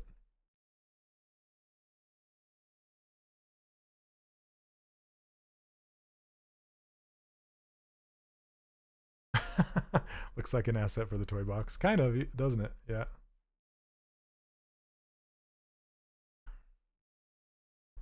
Let's fill this. Actually, okay, here's a secret for you. When you have an object selected, if the other objects have not been filled with a color, they will take on the color of whatever you have selected, but with just a tinge darker, because it's trying to show you the objects that you don't have selected. So for example, let me select the frame out here, and you'll see that it turns lighter, okay? But everything else that doesn't have a color, like this door, turns darker. So if I select the door, it goes light. If I select this back thing, it goes light. And everything that is not filled is a slight shade darker than whatever you have selected. So what you can do, though, is you can eyedrop that slightly darker selection and give yourself a darker version of that same color.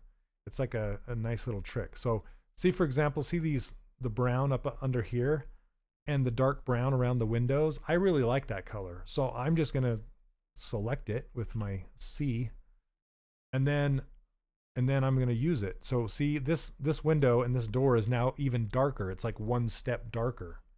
So if I wanted to go that dark, I could select that now if I wanted to. But I like what I have. So I'm going to fill the frame with this. And I'm going to fill this. Yeah, exactly. You're using the shade to select that color. I think I'm going to grab this darker color. See, and then it went even darker. Okay, so I'm going to fill that. I do like the darker color for the windows. Let's see. This will be this color. And then the door, let's make it darker. Come on. There we go. And then you can actually color the cutouts.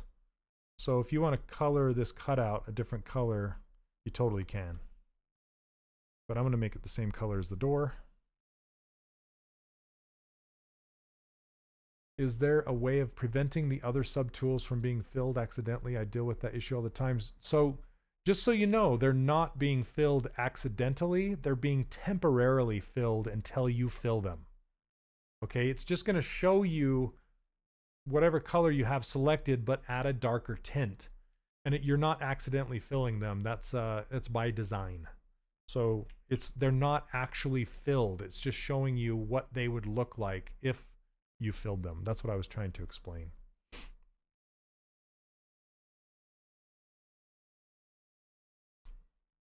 Who needs an HSV slider when you can sample it, right? Yeah, it's essentially just like grabbing a value, just like running the value slider down. I actually like this darker color for these as well. Okay.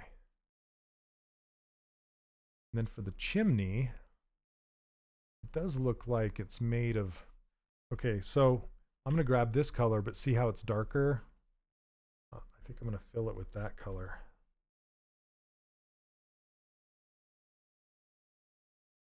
Which is this color. And then go maybe darker with all these stones on the chimney. I need to put snow on the top still. I still need to make this weather vane and copy this window and move it over to this window. And, you know, fix the back windows and stuff, and maybe put another little something over here. Yeah. Maybe for a splash of color, I can take this chimney into the red. And what I can do with that is, you can see it's this color right here, but if I want it more red, I can just slide it into the red zone. And it'll retain the value, but just change the hue. I wish my house looked this whimsical, right? I want to put some smoke coming out the top, and, you know. And when I get all done with everything, and after everything is combined, right before I print it, I'll probably squish it a little bit more using the gizmo modifiers. Like around the entire thing. I want the base squished even more and the top like scaled out even more, and you can do that with the gizmo modifiers. So this thing looks like it's wrapping around the bottom of the house. I'm going to clip that off. I'm going to use this knife cut. There we go. Now the knife, it makes the new poly group that just white by default. Just fill it and smooth it a little bit. There we go. Fixed. Okay. So yeah, and imagine like the windows glowing and the little window in the door glowing and stuff like that. It's kind of fun. So bad with the wonky gizmo modifier. It genuinely scares me. So the secret to it is, here, I'll come over here with this sphere and I'll swap this sphere out with a cube. So I can show you. So we have this cube. If I select the cube with the gizmo showing, it'll change it into a cube. It's probably scaled down really far. Okay. So this cube is, it just has one poly on each side, one face. So what I want to do is, we'll just do what I did to the house, right? So we'll just do group by normals, and it'll make every single side into its own poly group. And now I'm going to ZRemesh it. So keep groups, turn smooth groups down to 0, detect edges, go. Okay, so now we have, that's too heavy. Let's go, let's try 1. That still might be too heavy. Yeah, let's do a 0.5 maybe. Okay, that's pretty good. Okay, so now basically what you do is you go to the gizmo, make sure it's centered, make sure it's at the middle of the world. Or sorry, the middle of, yeah, the middle of the world. So if I show the floor, you can see it's right in the middle of the world. And then, and it doesn't matter if the gizmo is in the middle of the object or not. I usually like to put it at the bottom. And you can snap the gizmo to the bottom center like this, and that will help. And then you go to this gear, and I'm actually going to turn off symmetry. And then there's this, so there's just this basic deformer right here. So there's bend arc, bend curve, and you can use any of these. You can try any of these out. But just this regular old deformer right here. See how it puts points all around everything? You can, let's see how these little orange cones right here, these signify how many times the edges are getting divided by these little white dots. So if I grab any of these white dots and move them around, it basically deforms everything. So basically, if you can imagine, if I was all finished with the house, I merged everything together using remesh by union, and it stitched everything together. I hollowed it out, it's all ready to go, and I want that one last final little tweak you know, of like scaling the bottom down and scaling the top up, I would put this deformer around the entire house that way. And then it won't work with multiple sub-tools. It only works on one sub-tool at a time. So you'd have to merge everything together. And then you can turn down the subdivisions, like just to 2 on each side. So now you just have 1 on each corner. Okay, and then if I mask these off, you'll notice the gizmo kind of goes up and in the middle. And now I can scale this up. And so that would warp the heck out of my house. It's totally like the lattice deformer. Yes. Totally like a lattice deformer. That's essentially what it is. Okay. And now that I've pulled that out, now I can, let's see. Never mind, it's resetting it. So anyway, I was just trying to show you that you can turn those down, but imagine if I'm going to keep the 3, because what I want to do is I'm going to mask these bottom ones off, scale the top out, and then take the middle and then scale the middle in. And then you get this fun little bow in the center. Does that make sense? So that's a really fun way to skew your models. So essentially you can model something realistically, like say you're making a fire hydrant or something like that. And then you just wanted to make it cartoony and fun and whimsical. You could just put this lattice deformer around your fire hydrant model and just distort it, right? So anyway, that's a little demo. Can you T-pose mesh rather than merging everything? Ooh, that is a good question that I don't know the answer to. I think I want to say that you can, but here's the asterisk, okay? If when you're done you hit apply, if it rebuilds your mesh, like if it changes the point order behind the scenes, like the number of the vertices, if it changes the point order at all in any way, then it won't work. So if it doesn't, then you're good to go, and you absolutely can. Okay, so check this out. I have my poly group showing, and it's like fun little colors that look like candy. And if I turn the wireframe off, I actually really like that. It looks like candy, little candy house. I think I'm gonna keep these are polygroup colors, so I'd have to like eyedrop them and fill them with each one, which I could.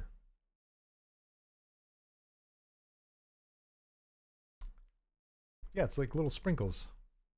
I'll have to put them, so I'd put them on here and on the chimney and on this other wall and all over the place. I really like these colors.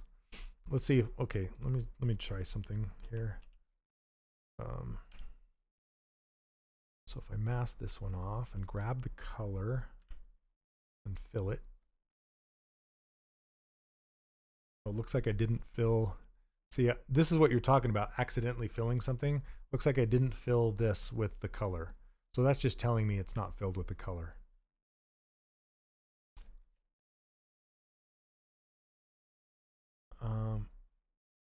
What are you saying, Hannibal? Oh, are you kidding me? Wait a minute. There's something built in? Yes, Hannibal to the rescue, man. All right. Here we go. In the Polypaint tab. I'm learning something new today. In Polypaint or Polygroups? Polypaint probably. Where is it? Polypaint. Polypaint from Polygroups. You are a lifesaver, sir. Yeah. Look at that. Thank you, sir. Oh, that's awesome. Now it's the same color as the Polygroups. Yes. You know, that's awesome because you can use that for ID maps, right? Ooh, that's great. That's super cool. Don't know if you already said this, but where did you get the concept? This is by Mitch Leaway. That's why his name is at the bottom. If you type this into Instagram, you'll find him. Mitch is fantastic. He does all sorts of fun little cartoon characters, and he has a really wonderful Patreon that he makes a book every single month, like how to draw blank, like fish or flowers or whatever it is, you know. And this one he was doing some winter stuff, so yeah, really cool. Thanks, Neil. Yeah, Mitch flew away. Okay. I kind of like that pink window frame too. You could go totally what is it, Hansel and Gretel with this, with the colors. Luck in General, is there a good website to find a bunch of cool concepts? Yes, and I'll give that to you right now before I gotta go. So Pinterest is your best friend. Okay, Pinterest is the key. Pinterest, you can get lost in going down a rabbit hole. And I have a Pinterest page where I've gathered a bunch of concepts over the years. I usually just give it out to my students, but I'll give it out to you guys here today that are joining me live, because I appreciate the support you guys give me. So if you look for 3D character workshop, well, it's actually Shane Olson Art on Pinterest. So I'll copy that into, I don't know if it'll let me paste it into the chat here. It'll say Restream IO, whatever, from me. So that one, and if you go to my boards, you'll see this inspirational characters right here. And these are all the concept art that I've gathered for years and years and years. And if you find one that you like an artist that you like, if you click into it, it will feed you more like it. It's almost like an AI. Hey, so it'll start giving you more concepts just like the one you like. So there you go. And I've saved all these because they're ones that I either have modeled or want to model. I think I've modeled her before. I want to model this kid, this guy. Anyway, and there's some other Pinterest pages on there like Retopology Flow and things like that. So if you want to check it out, be my guest. It's free, it's public. So all right, everyone. Thank you so much for hanging out with me today. I think this house is turning out pretty dang cute. I may just have to print it out and stick some lights in it someday. It'd be fun. So I haven't told Mitch that I was going to model this, but I want to show it to him. Hey, what's up, Tom? Yeah, guys. Well, thanks for hanging out. Have a wonderful week, and we'll see you all next Monday. All right. Till then, keep sculpting. Cheers.